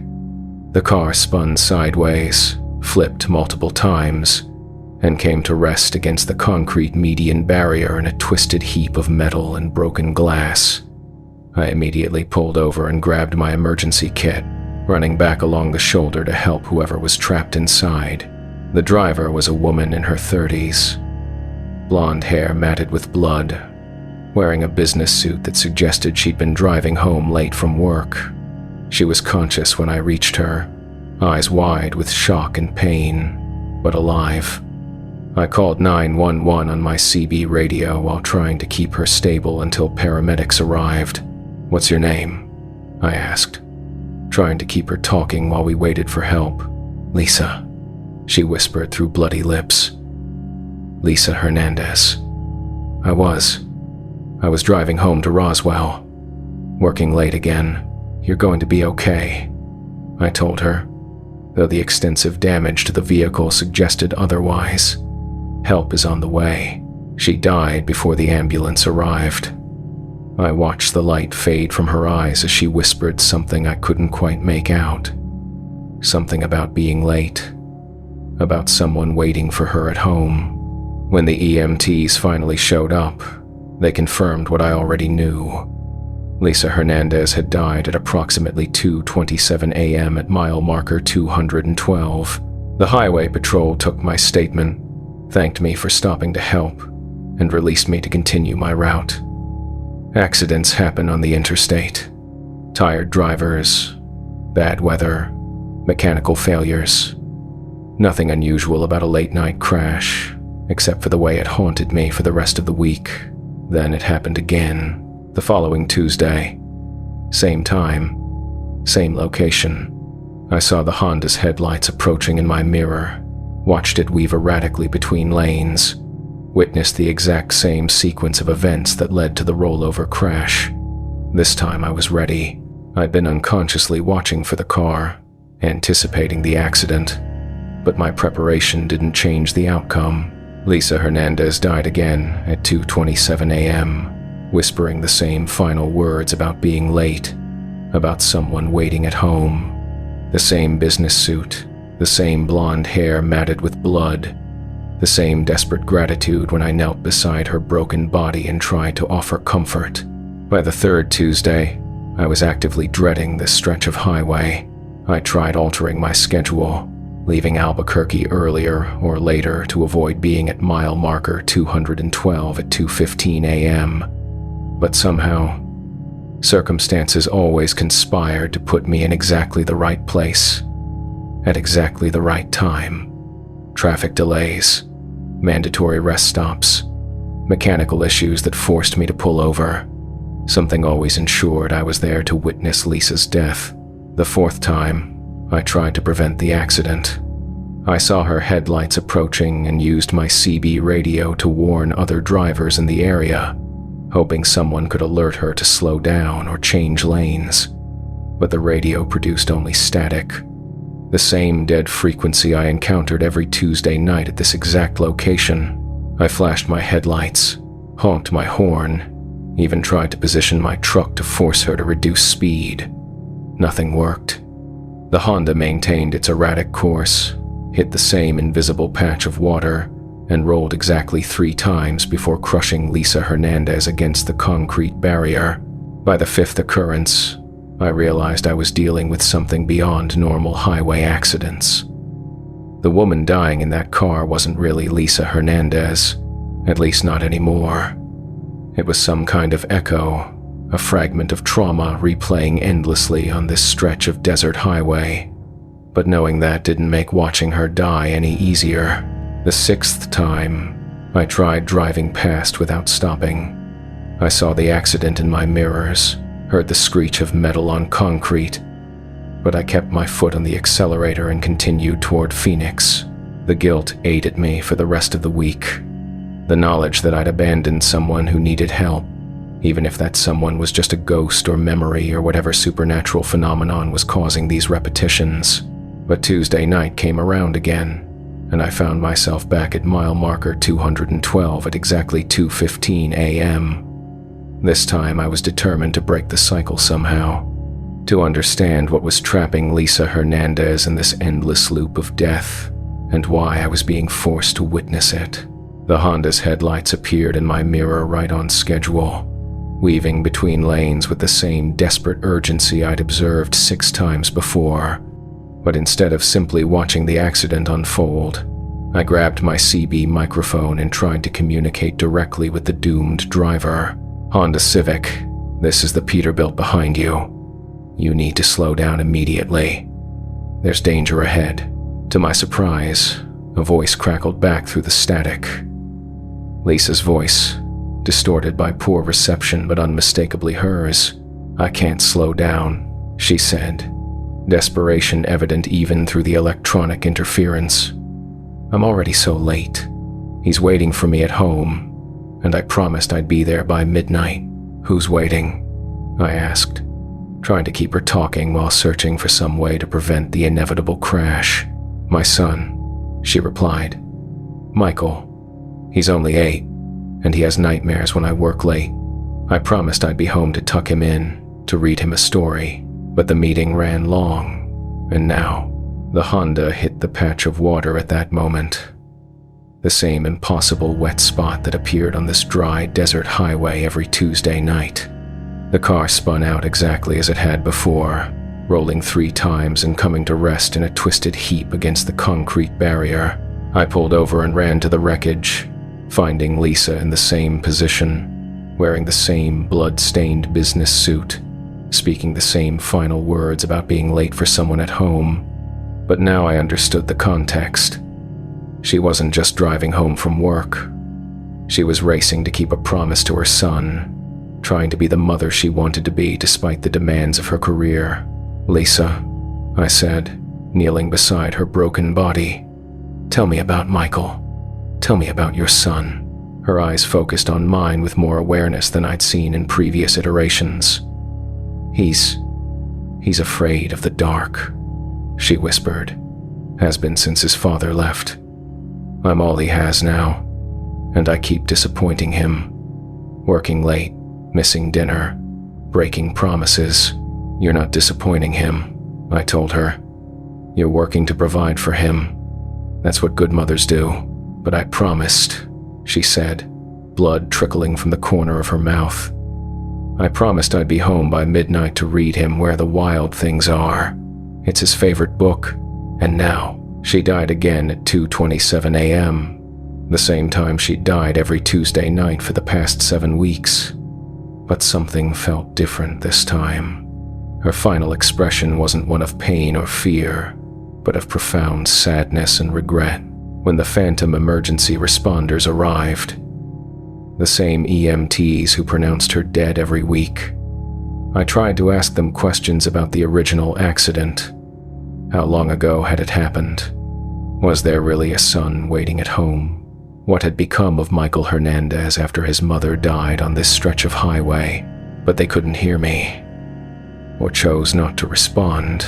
They performed the same routine they followed every Tuesday night, loading Lisa's body into an ambulance that would disappear into the desert darkness, leaving no trace of the accident except for the memories burned into my mind. I spent the following week researching Lisa Hernandez online, searching through news archives and public records for information about the original accident. What I found made the repetitive trauma even more heartbreaking. Lisa Marie Hernandez, 34 years old, had died in a single-vehicle accident on Interstate 25 at mile marker 212 on a Tuesday night in March of 2018. She'd been driving home from a late business meeting, racing to keep a promise to her 8-year-old son, Michael. The accident report indicated she'd been traveling at excessive speed for conditions, though the highway had been dry that night. Michael Hernandez had been placed in foster care after his mother's death. His father wasn't in the picture, and Lisa's parents were too elderly to care for an active 8-year-old. The boy had been moved between several homes over the past few years, struggling with behavioral issues related to his mother's traumatic death. Most disturbing was a detail buried in one of the news articles about the accident. Michael had been waiting at home that Tuesday night, staying awake past his bedtime because his mother had promised to read him his favorite story. He'd fallen asleep on the couch around 3 a.m., clutching a copy of Where the Wild Things Are and waiting for a mother who would never come home. Armed with this knowledge, I approached the 8th occurrence differently. When Lisa's voice came through the CB radio, desperately explaining her need to reach home before midnight, I was ready with information that might help her find peace. "Lisa," I said, "Michael fell asleep waiting for you. He's not afraid anymore." The Honda's erratic movement faltered slightly, as if the driver had suddenly become uncertain about her desperate urgency. "What do you mean?" Her voice crackled through the static. "Your son," I explained. "He fell asleep on the couch holding his favorite book. He wasn't scared that night. He was just waiting for his mom to come home. And when you didn't arrive, he understood that something important had happened. He never blamed you for being late." The car slowed noticeably, no longer weaving between lanes with the same frantic energy. For a moment, I thought I'd managed to break the cycle, that Lisa's desperate need to reach home might be satisfied by the knowledge that Michael hadn't been afraid or abandoned.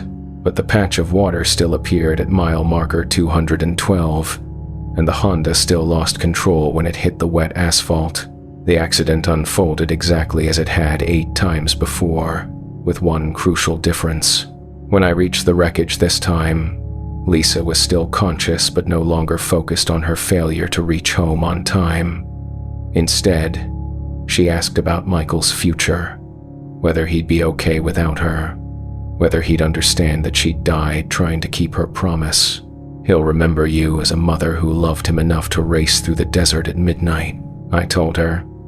A woman who put his needs above her own comfort and safety. That's the kind of memory that helps children grow into strong adults. Will someone take care of him?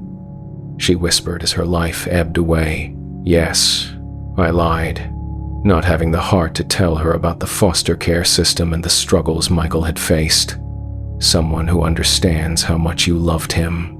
She died peacefully that 8th Tuesday night, her final expression one of acceptance rather than desperate regret. But I knew the cycle would continue, that Lisa Hernandez was trapped in this loop of trauma until she could somehow find a way to keep her promise to Michael. Over the following weeks, I used my driving routes to visit Michael in his current foster placement, a kind family in Roswell who were helping him work through his behavioral issues and trauma. He was 11 now, still struggling with abandonment issues but showing signs of resilience that suggested he'd inherited his mother's strength. I told him about the accident. Not the supernatural repetition, but the original tragedy that had claimed his mother's life. I explained that Lisa had been racing home to read him his favorite story, that her final thoughts had been about keeping her promise to him. She really was coming home? He asked, clutching a worn copy of Where the Wild Things Are that he'd apparently carried with him through multiple foster homes. She never stopped trying to come home to you, I assured him. Even at the very end, all she wanted was to be the mother you deserved.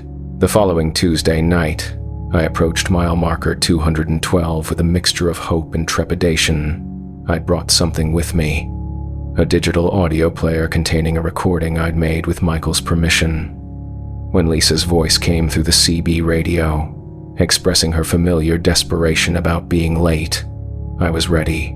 "Lisa," I said, "someone wants to talk to you." I played the recording. Michael's voice, 11 years old now, but still recognizably the child she'd died trying to reach. "Mom," his recorded voice said through the CB speaker, "I know you were trying to come home to me. I know you loved me enough to drive through the desert at night just to read me a story. And I want you to know, I'm okay. I'm growing up, I'm in school, and I remember all the good times we had together. You don't have to keep trying to come home anymore. I understand that you tried, and that's enough." The Honda's headlights suddenly veered toward the shoulder, pulling over safely instead of continuing toward the fatal patch of water. For the first time in 9 weeks, Lisa Hernandez didn't crash at mile marker 212. I pulled over behind the Honda and walked to the driver's side window, expecting to find the familiar figure of the woman I'd watched die so many times. But the car was empty. Not abandoned, just empty, as if the driver had simply evaporated once her desperate mission was complete. On the passenger seat was a children's book, Where the Wild Things Are, open to the page where Max returns home from his adventure to find his dinner still warm. A bookmark marked the spot, suggesting this was where Lisa had planned to begin reading to Michael that night so many years ago. I've driven past mile marker 212 dozens of times since that Tuesday night in November, but the accident never repeats. The phantom Honda no longer races through the desert darkness, and Lisa Hernandez has apparently found the peace that had eluded her for years of supernatural imprisonment. Michael is doing well in his foster family. They're considering adoption, and he started talking about college plans despite his young age. He still carries his mother's book, but not as a burden of unfinished promises. Now, it's a reminder of a woman who loved him enough to die trying to keep her word. The highway holds more ghosts than most people realize. Spirits trapped by unfinished business, desperate promises, love that couldn't be stopped by death itself. Sometimes the only way to free them is to help them complete their final missions, to give them permission to let go of the responsibilities that chain them to endless repetition of their worst moments. If you're a driver who works the late shifts, who travels the empty highways when most of the world is sleeping, pay attention to the patterns around you. That accident you keep witnessing, that broken down car that's always in the same spot, that hitchhiker who appears at the same mile marker every night. They might be more than random coincidences. Sometimes the dead need help from the living to find their way home. And sometimes, the greatest act of kindness you can offer a restless spirit is the assurance that their loved ones understand how hard they tried, how much they cared, and that it's finally safe to stop trying to keep promises that were broken by forces beyond their control. The road holds onto everything. Every tragedy, every moment of desperation, every final thought of a dying driver. But with patience and compassion, even the most persistent ghosts can find their way to peace.